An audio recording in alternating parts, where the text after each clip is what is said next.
Hey neighbor, welcome back to ARTV. My name is John, and you're watching The Think Tank. This is a series where I take something that's been on my mind in the world of music, and then I turn it into a video discussion. And today, we're talking about the lovely world of fandoms in the 21st century. Being a fan of something is obviously a good thing, normally, as long as you're not like standing a serial killer or something. But actually, the word fan is not inherently bad at all, and if you want to be surrounded by other people that also like that thing, whether that be music or art or a movie, a TV show, that's awesome! Other like-minded people! What the internet has done is actually, I guess in and of itself, an innocent thing that has good intentions, whether that be a subreddit for your favorite band, or a Facebook group, or a Twitter group where you have other mutuals that also like this thing that you like. It sounds great, we want to support the artists that we love. But what it's turned into is, take a baseball, I throw it straight down and somebody swings, but no matter how you swing, you miss. You strike out because you can't win in the modern era. Now why is that? What happened? What happened to being able to be on the same page? To disagree, but disagree in a way that doesn't seem like just screaming into the void. Momentum has been shifting for the past decade, from innocent beginnings to just violently lashing out verbal abuse. Anybody who doesn't agree with me is an enemy and I want to take them down because I have to defend my fave at all costs, even though they will never know who I am. Most likely there is a 1 in 1 million chance that I will never be noticed or recognized, but that 1 in 1 million chance of me fighting on the front lines every single day and just doing everything I can to defend this artist is why I come out and say that fandom culture is ruining music. I think viciousness within fandoms kind of went from back in the day, maybe in person, I don't know, the 80s, the 90s, going to a concert, you've got on a shirt of a certain band and they're like, oh yeah, tough guy? Name 3 of their songs that aren't singles. And if you couldn't name any songs that weren't the big hits, then maybe you get ridiculed a bit and you go about your way. It sucks, but that's all there was to it.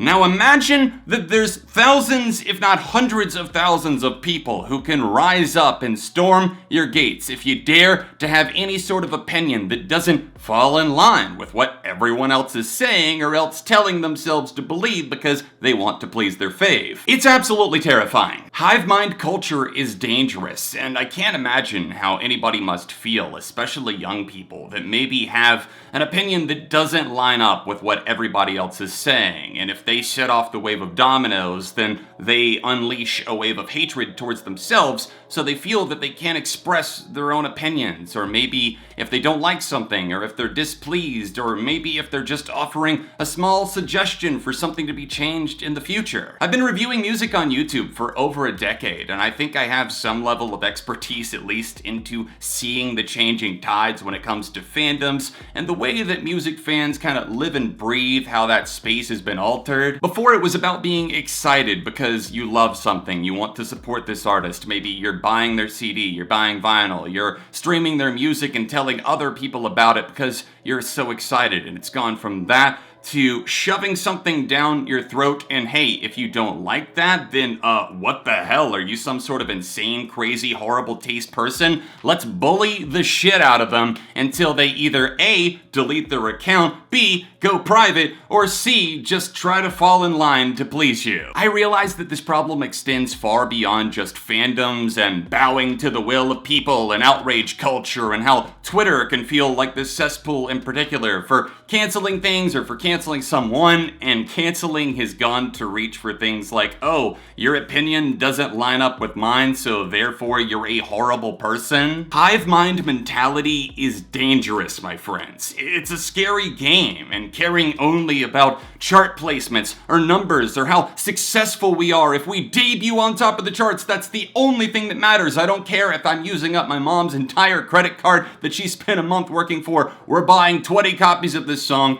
20 signed copies of the CD, we're getting the vinyl, the deluxe, whatever will count towards sales on Billboard or whatever chart you're reaching for. However, I can't just sit here and blame the kids or for the young adults that are getting inundated with this stuff, because look at what social media has brainwashed us into thinking. Oh, the numbers, they matter. How many likes did I get on this post? Oh, this one didn't do as well. Did I do something wrong? Was I ugly here? What's wrong with me? It makes us question everything about ourselves. And now, I think it's spread over to music in the way that we think about, oh, was my fave successful? How can I support them better? And people are putting that down a little bit. Maybe they're not liking that. Then full on attack mode. And the sad thing is, the artists aren't doing anything to discourage this because they know it's a money-making scheme. They can just wring that towel dry until nothing is left. They've milked it for the very last drop. They're getting all of that money out of you while they can, while they're hot, while they're on top of the world. It's a damn shame because it's obviously not everyone, and I love that I see so many smaller artists and even rising successful bands that are interacting with their fans. They truly do feel like they care. Sometimes it can be the label or the management just being so unbelievably greedy,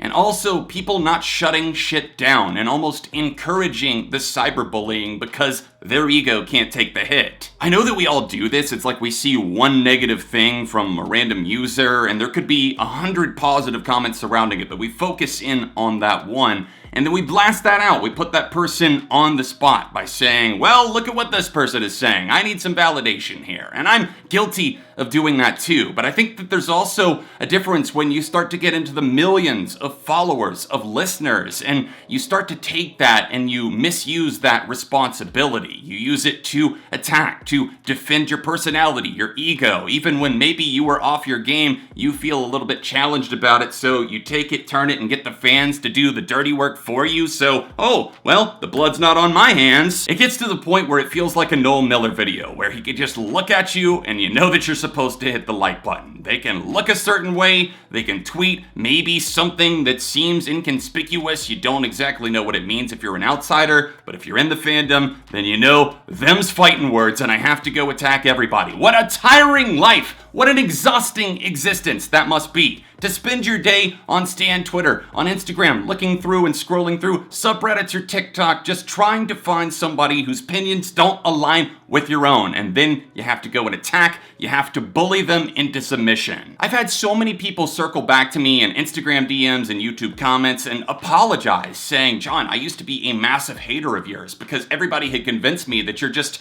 this terrible person that hates everything or loves this thing that we were supposed to hate in this community, but I was a part of this fandom at the time and I felt pressured to just act the way that everybody else was acting. I always accept those apologies because at the end of the day, I don't blame the kids entirely. Of course, you're responsible for your own actions, and I don't encourage you to just spew things online and fight and bicker constantly because your fave doesn't need defending. They're still gonna go on and be successful whether or not you're tweeting at 1,000 people a day, bullying people on Instagram or TikTok or whatever it might be. They're still successful. They're not taking a shot to their ego. They're likely not sitting around and browsing their own subreddit 24/7 looking for the most negative comments they can find. I just think that it's a bigger problem with being anonymous online, being able to do these things, say these things, no repercussions, no consequences. Young kids are on this from like day one, from the day they turn like 8, 9, 10 years old, and they're trained to feel that's entirely normal. If somebody disagrees, we don't have a discourse, we don't have a conversation about it, we attack. Shutting out anybody that isn't associated with your fave is a terrifying place to be in, at least from my perspective. I think it's really dangerous to do that, to lock yourself away and only be in that echo chamber. You could say that for music, politics, any kind of discussion. If you're not hearing other perspectives, then it's probably not a good thing. You can't only just trust one thing, and that's including me. If you're just sitting around all day looping songs on Spotify or Apple Music, streaming them in some sort of pathetic attempt to game the system and make the song chart higher, make the album get a bigger debut, it's really just so incredibly sad because all you're caring about and focusing on, giving your entire heart and attention to, is something that's making other people, the 1%, you're making them richer. And I guess that's just a great representation of life and capitalism in general, but it just pisses me off to no end, and I hate that it just sucks the kids into this vacuum, and they're stuck in that whirlwind seemingly forever until maybe, just maybe, they make it out the other side. But I'm seeing more and more people well into their 20s just not growing up, not getting it, because they've been so conditioned to believe that it's normal to bully and harass other people that don't like the music or love their faves the way that they do. Are you guys a part of any fandoms? Let me know in the comment section down below. I don't want to make it sound like I think that fandom, the idea of it in general, is just an awful thing, because again, fan communities, it's awesome. They can do great things. They put projects together that maybe are for charity, maybe support the artist in some way, especially if they're smaller, or help just a bigger cause that's beyond just the artist that you love. And that's a great thing. That's seeing the community coming together. But I also see the word stan and fandom in a negative light, because if you think about stan in its original form, like the Eminem thing with the obsessed stalker that just ended up taking his own life because he desperately wanted to get to Eminem. Stan is not a good word. I don't like the word at all. I think it's just somebody that's obsessive, printing out a million photos of somebody and just calling them beautiful. They're so cute, they're so adorable. What happens when one day your fave turns out to not be so perfect because everybody is problematic at our core? Somebody has done something wrong and that makes its way out into the limelight, and you're like, oh no, I'm conflicted because I have 1 million photos of them on my iPhone, on my wall, and I've also got everything that they've ever done, and I've spent thousands of dollars supporting them. What do I do at this point? And then you have an existential crisis because you don't know where to go from there. And that's why I will always see the word stan in a negative light. I don't use the word. I'm never planning to use that word outside of an ironic sense, because it's not a good thing. It means you're obsessed, just like the Eminem song. I'll pass the question over to you guys. Are you involved in any fandoms? Do you see the positives and the negatives? Has it become more toxic over time? Let us know in the comments section, because this is definitely going to be a sizable discussion, I'm sure. If you want to see me talk about some of the most toxic fandoms out there, then tap this card here, or tap here for another recent episode of The Think Tank. All of my socials are in the description, and I'll be back soon with more on ARTV.